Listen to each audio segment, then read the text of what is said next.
सतगुरु भगवान की जय। तो ये सतगुरु भगवान कबीर साहब का अनमोल शब्द है। बहुत ही समर्पण वाला, बहुत ही दासातन वाला, बहुत ही आधीनी वाला शब्द है ये। इससे ज़्यादा कहते हैं कोई समर्पण वाला शब्द नहीं हो सकता है। बहुत ही ज़्यादा कितनी आधीनी होनी चाहिए अपनी सतगुरु के प्रति, कैसे विश्वास होना चाहिए, कैसे सतगुरु के चरणों में बैठ के भक्ति होना चाहिए, वो इस शब्द का पूरा जीवंत उदाहरण है ये। कहते हैं सुल्तान बलख बुखारे का। आहा, ये कबीर साहब के शब्द हैं, किसी के आज के नहीं हैं ये 15वीं शताब्दी के शब्द हैं ये। तो कबीर साहब ने कहा है कि एक सुल्तान था बलख बुखारे का।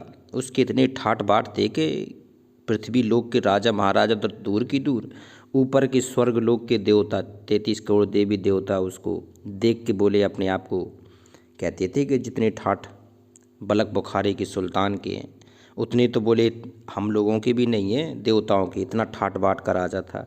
और जब इसको समझ में आया ज्ञान कि भाई हम तो काल के जाल में फंसे हैं, कबीर साहब मिले। कबीर साहब ने समझाया कि बेटा व्यर्थ में जीवन यहाँ कोई किसी का नहीं है, तुम अपना जीवन बर्बाद कर रहे हो। तो कहते हैं बलख बुखारे के अंदर जो समर्पण और आधीनी, जो अपने गुरु के प्रति विश्वास दृढ़ हुआ, आहा, उसका सर्वोत्तम उदाहरण है इस शब्द में।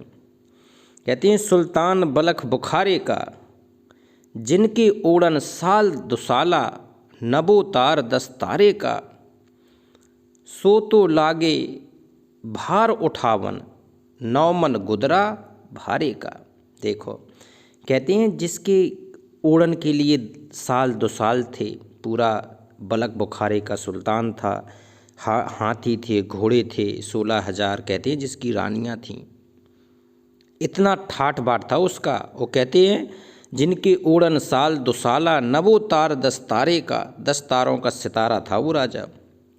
सो तो लागन भार उठावन, कहते हैं वो जाके जंगल में उठ के जंगल में चला गया भगवान पाने के लिए सतगुरु की प्रेरणा से, और भार उठाने लगा, लकड़ी बीन के ढोने लगा, लकड़ी बेचने लगा और अपना काम गुजारने लगा। उसको समझ में आ गया कि मैं कहाँ फंस के कहाँ हूँ, मैं काल के जाल में। कहते हैं सो तो लागे भार उठावन, नौमन गुदरा भारे का। नौमन गुदरा भारे का उठान लगा ये। कहाँ खुद राजा था, कहाँ दूसरों की हम मजदूरी करने लगा ये राजा। क्योंकि जिसको ये समझ में आता है कि भाई यहाँ चंद दिन का मेहमान हूँ इस पृथ्वी पर, और जाने के बाद 184 योनियाँ भोगना पड़ेगा, किस योनि में कितना कष्ट होगा, और कब ये मौका मिलेगा, कब ये भगवान मिलेगा, कब ये सतगुरु मिलेगा, कब ये पूरा गुरु मिलेगा। तो कहते हैं वो रोने लगा, उसकी आत्मा सहर उठी, रोने लगी, तड़प उठी भगवान के लिए। तो कबीर साहब प्रकट होके अच्छी आत्माओं को मिलते हैं समय समय पर, जैसे सुल्तान बलख बुखारे को मिले, धर्मदास जी महाराज को मिले, ऐसे ही समय समय पर आते रहते हैं ये कबीर साहब। और इसका वर्णन पूरा कबीर सागर में किया है, शब्दों में भी किया है। कई अच्छी आत्माएं हैं जिनको ये कबीर परमात्मा शब्द रूप में प्रकट होके मिलता है। आज भी कई पुण्यात्माओं को, अच्छी आत्माओं को ये भगवान प्रकट होके मिला है, जिसका अहोभाग होता है। मुझे भी मिला है। कहते हैं जिनके ओढ़न साल दुसाला, नबो तार दस्तारे का, और सो तो लागे भार उठावन, और नौमन गुदरा भारे का। जिनके खाना अजब सहारन, आह, जिनके खाना अजब सराहन, और मिस्रो खांड छुआरे का। कहते जो कहाँ अवगत महलों की सराय बड़े बड़े उसमें रहते थे, और मिस्री खांड और छुआरे खाते थे वो राजा बलख बुखारे के। इनका नाम था अब्राहिम सुल्तान अधम।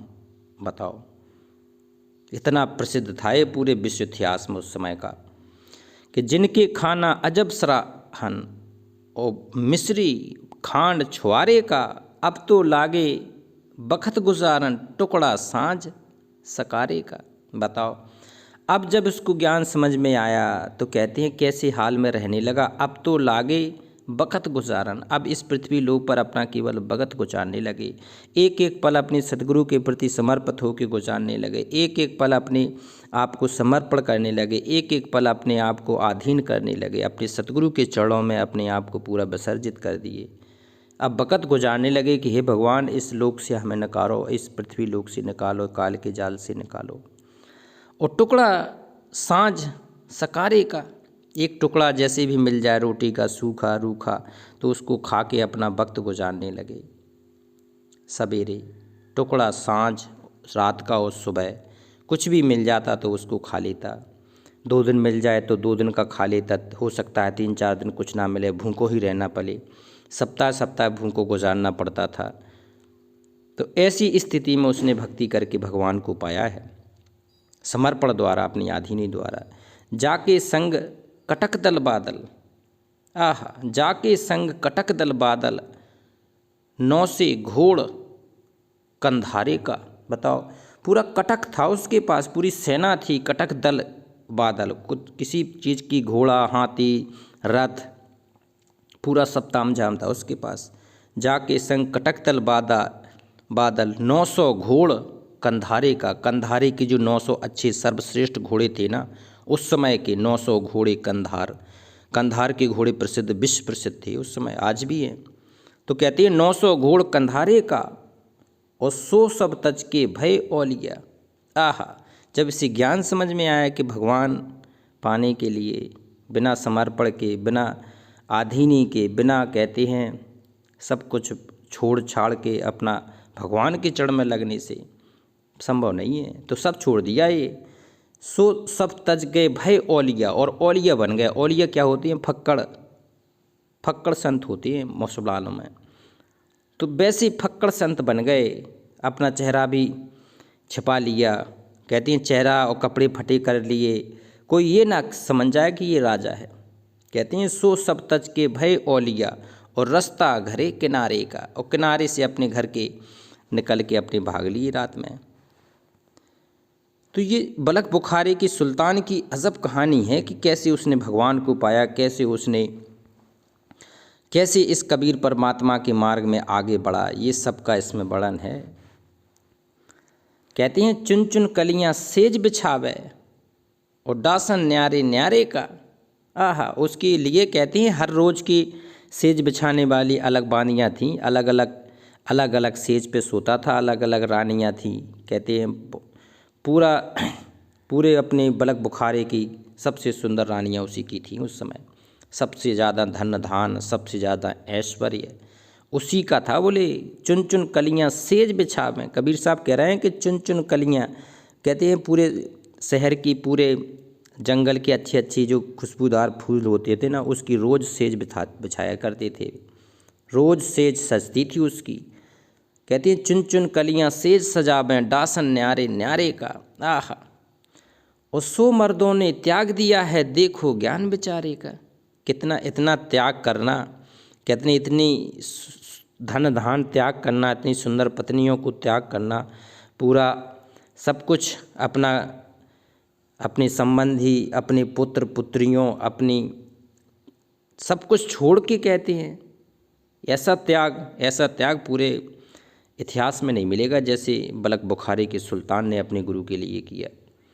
100 मर्दों ने त्याग दिया है, देखो ज्ञान बेचारे का। बोलो कितना समर्पण ज्ञान होगा, कितनी आधीनी थी उसमें, सब कुछ छोड़ दिया, देखो ज्ञान बेचारे का। 16 से सहेली छोड़ी, कह ले 16,000 पत्नियों को छोड़ दिया। आज हम एक पत्नी को नहीं छोड़ पा रहे। 16,000 वहाँ पूरे बलक बुखारे की सबसे सुंदर सुंदर जो स्त्रियां थीं, नारियां थीं, वो उसकी पत्नी थीं 16,000। 16 से सहेली छोड़े, साहिब नाम तुम्हारे का। आह, हे सतगुरु, हे बंदी छोड़, हे पूर्ण ब्रह्म कबीर साहब, आपके समर्पण में उस कहते हैं समर्पित आत्मा बलक बुखारे के राजा ने, देखो तो 16,000 रानियाँ छोड़ दी, पूरा राजपाट छोड़ दिया। साहिब नाम तुम्हारे नाम पे सतगुरु छोड़ के आगे बढ़ाए वो। साहिब नाम तुम्हारे का, कहे कबीरा सुनो ओलिया। आहा, और फक्कड़ भय अखाड़े का, जी हो गया मल्ल अखाड़ा वाला, जी मल्ल अखाड़े जीतने के लिए पहलवान तैयार हो गया। ऐसे एक मल्ल अखाड़े जीतने वाले काल के जाल से निकलेंगे। कहते वो फक्कड़ ओलिया बन गया, बिना ओलिया बने। देखो, हिंदू हो चाहे मुस्लिम हो, सिख हो चाहे उर है, औलिया का अर्थ है फक्कड़ संत।